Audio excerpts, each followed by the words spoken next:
Bonsoir. 100 jours après l'alerte de l'Organisation mondiale de la santé par les autorités chinoises devant des cas de pneumopathie inexpliqués. C'était le 1er janvier.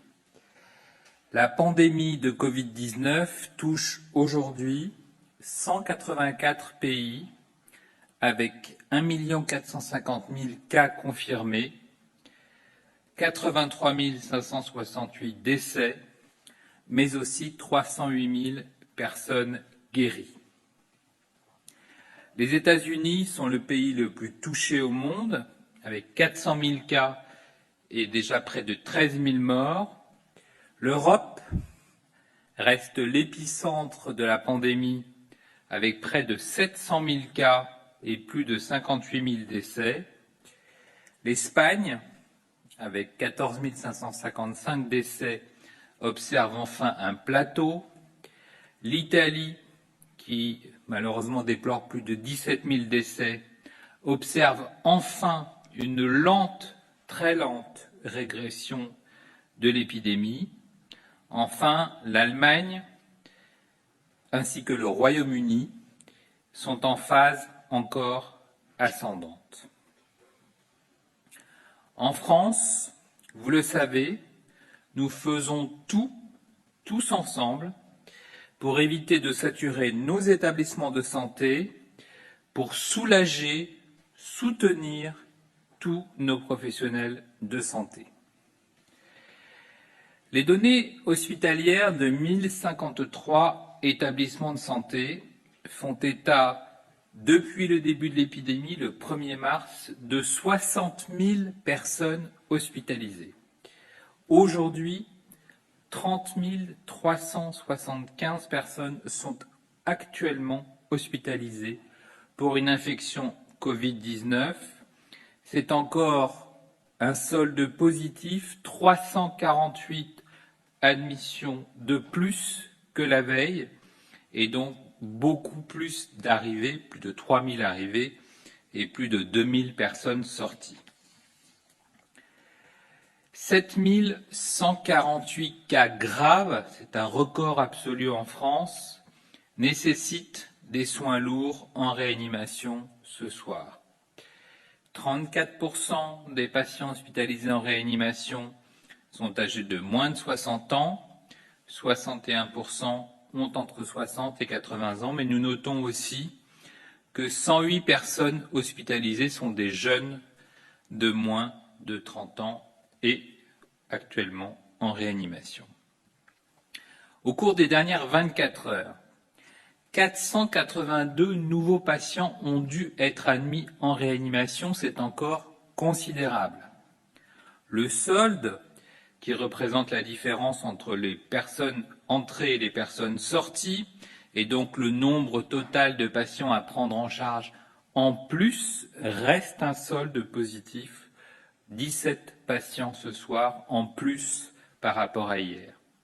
Cela correspond aux besoins supplémentaires de places dans les réanimations qui sont déjà quasiment à leur maximum. Je vous rappelle que nous avons doublé nos capacités nationales de réanimation. C'est un indicateur important qui permet de percevoir l'extrême tension dans les établissements de santé. Ce besoin de trouver de nouvelles places augmente de moins en moins rapidement.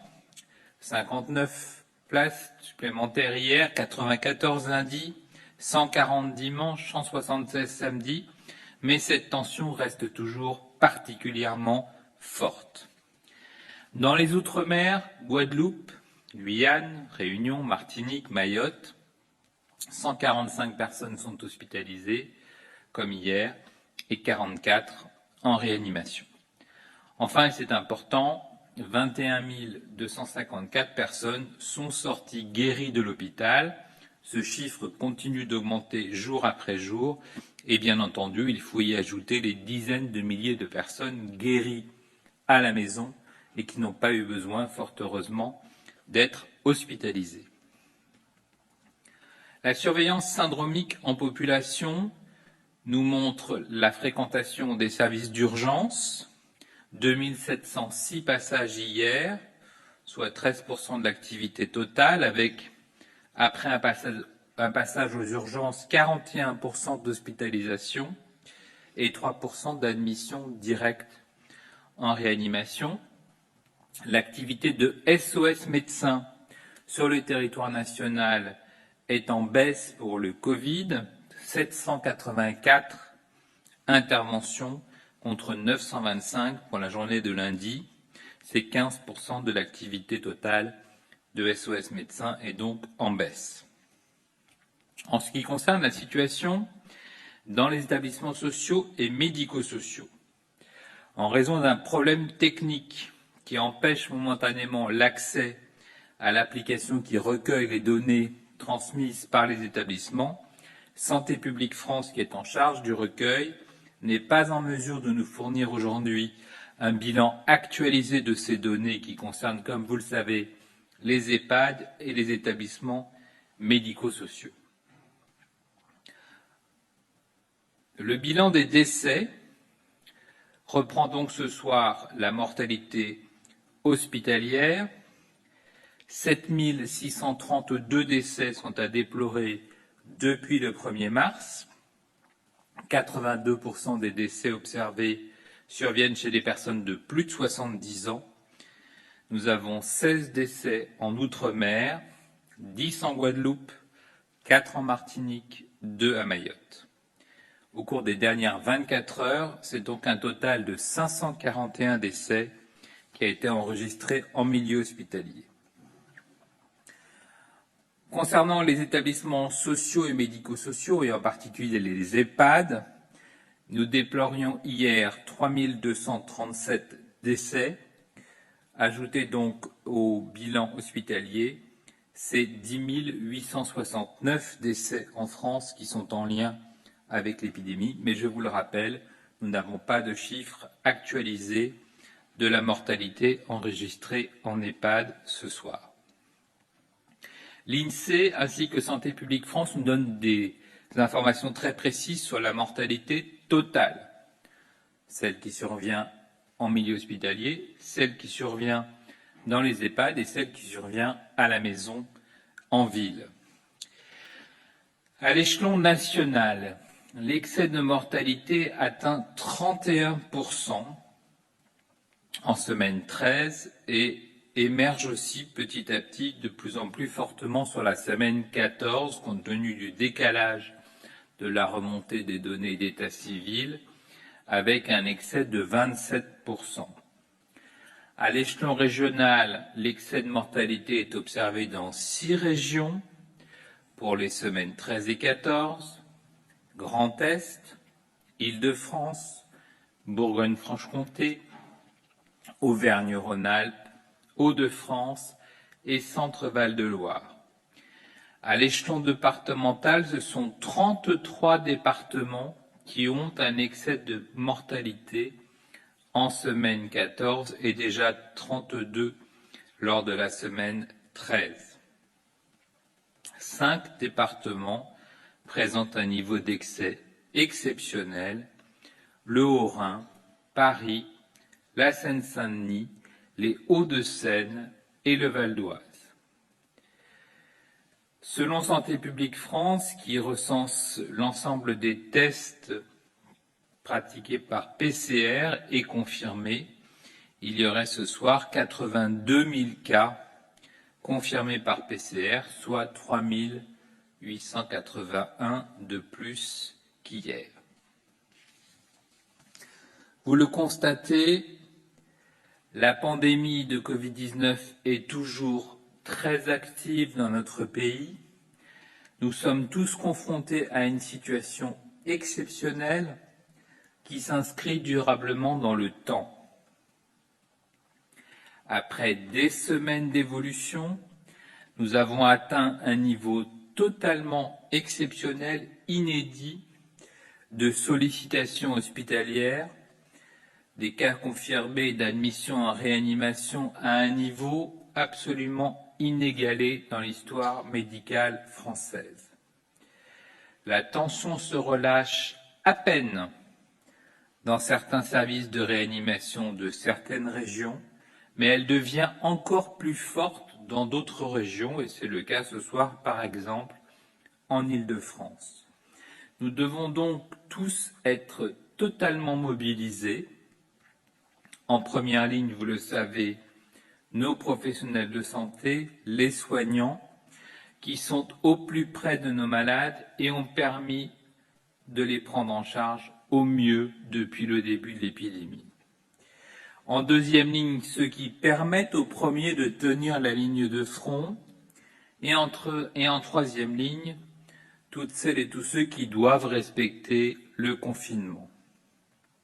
Rester à la maison, c'est agir contre le virus. Selon certaines études de modélisation, une vie est sauvée toutes les 8 minutes en restant chez soi. Je réitère donc mon propos, sauver des vies, éviter des drames humains, restez, s'il vous plaît, chez vous. Nous devons rester totalement mobilisés, redoubler d'efforts pour trouver des places en réanimation, effectuer si besoin de nouvelles évacuations. Je vous rappelle que 600 malades graves ont déjà été effectués afin d'assurer les meilleures conditions de prise en charge pour tous les malades. J'ai conscience qu'après 23 jours de confinement, rester éloigné de sa famille, de ses proches ou de son mode de vie habituel est un sacrifice. Et pourtant, je vous le demande encore, restez confinés pour garder l'épidémie sous contrôle. En restant chez vous, en respectant tous les gestes barrières, la distanciation physique minimale d'1 mètre, la réduction systématique et drastique des contacts, vous êtes nos armes les plus efficaces contre la propagation du virus. Même si vous avez l'impression d'être passif, vous êtes en réalité les acteurs majeurs de la lutte contre cette épidémie. Tous ensemble, nous avons freiné, nous freinons et nous freinerons encore cette pandémie meurtrière. Le ralentissement observé depuis quelques jours est lié à votre bon respect du confinement. Soyons donc forts et patients. Hier, vous m'avez interrogé sur des signes cutanés récemment rapportés comme possiblement associés au Covid-19. Il s'agissait principalement de lésions à type d'engelure et plus rarement d'érythème ou de rougeur du visage. Avant de conclure à une possible association avec la maladie Covid-19 et potentiellement à une conduite à tenir, la Société française de dermatologie organise actuellement le recensement et la documentation précise de ces cas observés en France en lien étroit avec les médecins généralistes. À ce jour, nous n'avons pas encore de preuves pour affirmer qu'il s'agit d'un signe cutané du Covid-19, mais vous le savez, nous apprenons chaque jour sur ce virus et sur cette maladie. Nous restons tous les jours à l'écoute des professionnels de santé qui nous contactent et nous leur permettons aussi de trouver des informations actualisées. Ainsi, je tiens à leur signaler qu'un nouvel espace de communication dédié leur est réservé pour tous les professionnels de santé sur le site du ministère de la Santé. Il y regroupe avec pédagogie toutes les doctrines et les pratiques à adopter. C'est un canal de communication indispensable, très important, et donc j'invite les professionnels à le visiter au plus vite et régulièrement afin que nous menions ensemble un combat coordonné et efficace face à l'épidémie.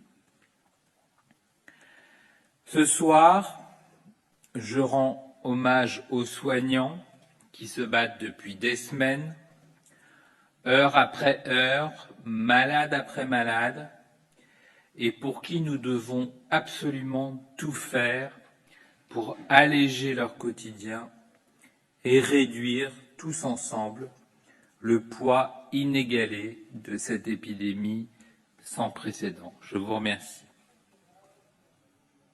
Une question pour CNews. Allez-vous reprendre les transferts de malades d'Île-de-France vers les autres régions, donc par TGV ou armée de l'air? Alors, c'est une question importante puisque nous sommes très attentifs à la pression actuellement exercée sur les réanimations d'Île-de-France. L'Agence régionale de santé est en lien avec le centre de crise pour évaluer les besoins éventuels en évacuation. Si nous devons en faire, nous en ferons et nous en ferons rapidement. Et je tiens à rappeler aux Français que nous avons réussi à cette période difficile à évacuer plus de 600 patients par toutes les voies possibles, par voie routière, par le TGV médicalisé, par hélicoptère, par voie aérienne civile et militaire, vers d'autres régions, vers des pays frontaliers, et que ces 600 évacuations sont aussi des évacuations sans précédent de malades graves, de malades lourds, de malades de réanimation, qui se sont parfaitement passées, bien déroulées grâce à une mobilisation sans précédent de l'ensemble des équipes soignantes et en particulier des équipes qui ont assuré le transfert. Plusieurs questions pour l'APM. Avez-vous le chiffre précis des décès en EHPAD parmi ceux en établissements médico-sociaux? Alors, malheureusement, comme je vous l'ai indiqué, je n'ai pas les chiffres ce soir, mais effectivement, je pourrais vous donner la répartition entre les EHPAD et les établissements médico-sociaux. Ce que je peux vous dire, c'est que l'immense majorité des décès survient en EHPAD versus les établissements médico-sociaux qui, comme vous le savez, peuvent accueillir d'autres types de populations. Quand commenceront les tests en EHPAD touchés? Alors, il y a déjà des tests depuis le début dans les EHPAD touchés, notamment, vous le savez, nous avons donné l'instruction que tout début de foyer suspect en EHPAD donne lieu à une investigation, et donc en particulier, il y a des instructions depuis longtemps pour que un foyer débutant dans une EHPAD puisse donner lieu à une investigation épidémiologique et surtout à des tests à la recherche du coronavirus. Confirmez-vous que des laboratoires d'analyse biologique commercialisent des tests sérologiques sans validation qualitative officielle et non remboursable? Et si oui, les autorités sanitaires comptent-elles y mettre un terme ou régulariser cette pratique? Alors, nous allons bien entendu procéder, comme à chaque arrivée de nouveaux tests, à la validation de ces tests. Il se trouve que ce sont forcément des nouveaux tests puisque les sérologies sont en cours de réalisation et de validation et c'est donc bien normal. Il y a un gros travail actuellement effectué par l'Agence nationale de sécurité du médicament, par le ministère de la Santé, par le ministère de l'Enseignement supérieur, de la Recherche et de l'Innovation pour qualifier ces tests en termes de fiabilité, en termes de sensibilité, en termes de spécificité, en termes de faisabilité. Il y a un lien très étroit aussi avec le Centre national de référence de ce virus, coronavirus, et donc nous aurons très rapidement une liste des tests homologués par les autorités sanitaires, homologués par le Centre national de référence, et les laboratoires, bien sûr, s'en empareront, et ensuite nous pourrons les mettre à disposition des Français. Question de RTL, plusieurs. En ce qui concerne les tests, combien ont été pratiqués ces 2 derniers jours sur des résidents et du personnel soignant d'EHPAD? Alors, je n'ai pas ce chiffre pour la simple raison qu'aujourd'hui, tous les prélèvements qui sont faits en ville, dans différentes circonstances, arrivent dans différents laboratoires et vous savez que le ministère de la Santé a élargi l'accès aux laboratoires puisqu'aujourd'hui, pour faciliter cette croissance du nombre de tests, et là on parle bien des tests PCR virologiques, de recherche du virus, on a ouvert l'accès à d'autres plateformes, à des laboratoires de recherche, à des laboratoires départementaux, à des laboratoires vétérinaires qui ont l'équipement, à des laboratoires de la police ou de la gendarmerie, donc qui viennent en soutien à toute l'organisation actuelle des laboratoires hospitaliers, des laboratoires de ville. Donc énormément de laboratoires sont mobilisés, les prélèvements peuvent être faits de façon très large sur l'ensemble du territoire, et donc nous n'avons pas aujourd'hui l'information du lieu où a été réalisé le prélèvement, mais si nous avons cette information, bien sûr nous vous la partagerons. Y a-t-il un objectif chiffré de tests en EHPAD? Non, il n'y a pas d'objectif chiffré de tests en EHPAD. Je pense que l'objectif principal du ministre, et il était très clair, c'est que lorsqu'il y a une suspicion de cas dans un EHPAD, l'EHPAD puisse avoir une réponse rapide au niveau territorial, savoir à qui s'adresser, savoir quel hôpital est l'hôpital référent et savoir comment procéder pour avoir rapidement accès à ces tests. À quelle fréquence les soignants devront-ils se soumettre aux tests?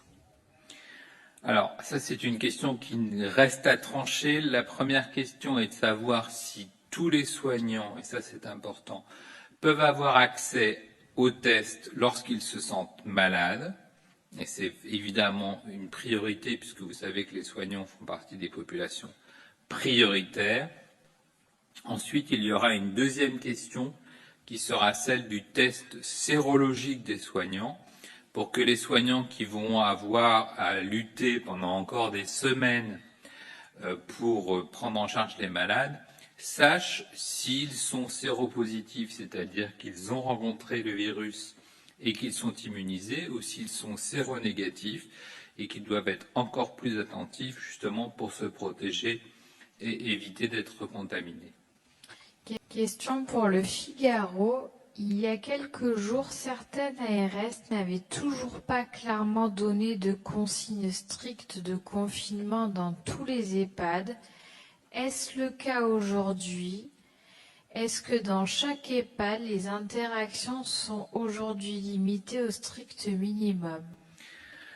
Oui, vous savez que c'est un sujet compliqué qui a fait l'objet d'une saisine du Comité consultatif national d'éthique pour la simple raison que confiner des résidents dans des chambres peut parfois entraîner des effets secondaires graves pour des personnes qui ont besoin de contact, qui ont besoin de soutien, qui ont besoin d'un aidant pour les faire marcher, qui ont besoin d'un proche pour les faire manger. Et donc cette réflexion, elle a certes été fortement incitée, les autorités ont dit qu'il valait mieux confiner en chambre, mais elle reste à la main, non pas tellement de l'Agence régionale de santé, mais bien du directeur de l'établissement, de l'équipe, parce qu'on sait bien que pour certaines personnes âgées, le confinement peut être vraiment délétère. Et donc, on avait laissé à l'appréciation de certaines équipes et de certains directeurs la possibilité ou non de mettre justement ces résidents dans un confinement plus strict, parce que parfois, et c'est important d'en tenir compte, au niveau d'un individu, le confinement peut être extrêmement difficile à supporter. La doctrine, c'était dépister 3 résidents maximum. Est-ce que ça a déjà évolué? Alors, ça, ce sont les propos du ministre des Solidarités et de la Santé, Olivier Véran, pour vous expliquer quelle est la situation actuelle. Actuellement, et je vous l'ai montré dans le bilan que j'avais détaillé hier, il y a encore une majorité d'EHPAD qui n'ont pas de cas. Et donc ces EHPAD qui n'ont pas de cas doivent vraiment renforcer au maximum leur protection s'assurer que les résidents sont bien confinés, s'assurer que les professionnels qui interviennent ne sont pas malades. L'objectif du ministre a été très clair. S'il y a une suspicion de cas chez un résident ou chez un professionnel, il doit y avoir une investigation très rapide pour soit mettre le professionnel de côté, confiné à domicile et éviter qu'il contamine l'EHPAD, soit gérer l'isolement dans les meilleures conditions du résident. C'est ce qu'on l'on souhaite, c'est-à-dire que chaque EHPAD puisse avoir une réaction rapide, une connaissance du circuit de signalement, du circuit de prélèvement à l'échelon territorial pour être aidé, soutenu par une équipe hospitalière, mais surtout connaître la démarche pratique pour avoir accès aux tests. Une question pour CNN. Pouvez-vous faire un point sur la question de l'immunité collective? Comment aborder le déconfinement si le taux d'infection de la population reste faible, aux alentours de 10-15%, comme semblent indiquer les premières études? Vaste question internationale. Personne n'a la solution, même la Chine se pose cette question, puisque vous le savez, en Chine, la situation a été très hétérogène. La ville de Wuhan a été très touchée, la province du Hubei a été aussi touchée, et puis d'autres secteurs entiers du territoire chinois ont été beaucoup moins touchés. Donc cette notion d'immunité collective, d'abord, elle est peut-être théorique, dans le sens où on a l'expérience des autres virus, qui ne sont pas forcément les mêmes, et on sait, on l'a observé pour d'autres virus, pour que ce virus arrête sa circulation, il faut qu'il se retrouve confronté à une partie importante d'individus protégés, et tout simplement, les Français peuvent parfaitement le comprendre, quand on se retrouve infecté et que la personne en face de vous est immunisée, ou que la troisième personne que vous croisez est aussi immunisée, la possibilité du virus de se transmettre s'effondre. C'est tout simplement ça l'immunité collective, c'est la difficulté de la transmission d'un virus d'une personne à l'autre, parce que beaucoup de personnes sont déjà immunisées. Soit naturellement, et c'est le cas notamment de certaines maladies pour lesquelles on s'immunise tout seul, soit par l'immunité vaccinale, et c'est pour ça que on a beaucoup insisté en France pour la vaccination obligatoire du nourrisson, pour que les nourrissons qui sont en collectivité soient immunisés collectivement et qu'il n'y ait plus de circulation, par exemple, de la rougeole. Donc on a peu d'informations sur l'immunité collective du coronavirus, puisque c'est un nouveau virus, mais effectivement, tous les pays se posent cette question du niveau d'immunité qu'il va falloir atteindre ou pas en fonction de la stratégie de déconfinement. Mais aujourd'hui, nous n'en sommes pas là. Vous voyez qu'encore la vague épidémique continue de progresser en France. Donc c'est une réflexion internationale, c'est une réflexion scientifique, mais l'heure du déconfinement n'est pas venue. Une question pour VL Média. Pouvez-vous préciser le parcours de suivi effectué sur les personnes infectées, soignées et guéries qui rentrent à leur domicile, modalité, fréquence de contact, durée du suivi? Alors, c'est une question très complexe puisque les parcours sont tous individuels. Vous avez fort heureusement l'essentiel des malades qui restent à la maison et qui en quelques jours guérissent. Surtout quand les signes disparaissent, ils peuvent garder peut-être un peu de toux, une toux sèche, mais ils n'ont plus de fièvre, ils n'ont plus de douleur, ils n'ont plus de maux de tête, et donc ils sont guéris, et il n'y a vraiment aucune inquiétude à avoir pour eux. Il y a une situation un peu moins fréquente, qui est que chez certaines personnes, et c'est bien de le savoir, en fin de première semaine, on peut rapidement s'aggraver, avoir des difficultés à respirer, et là c'est une indication, et vous le savez, c'est dans les spots que nous diffusons, c'est une indication à appeler immédiatement le 15, le SAMU, parce qu'on a du mal à respirer et qu'on se sent en difficulté. Lorsqu'on fait un effort, il faut vraiment appeler rapidement le 15. Et puis il y a des personnes fragiles, très fragiles, malades chroniques, qui ont besoin d'une hospitalisation rapidement parce que vraiment leur état l'indique. Et donc cette hospitalisation peut se faire en médecine, elle peut se faire en réanimation parce qu'ils ont besoin d'assistance respiratoire.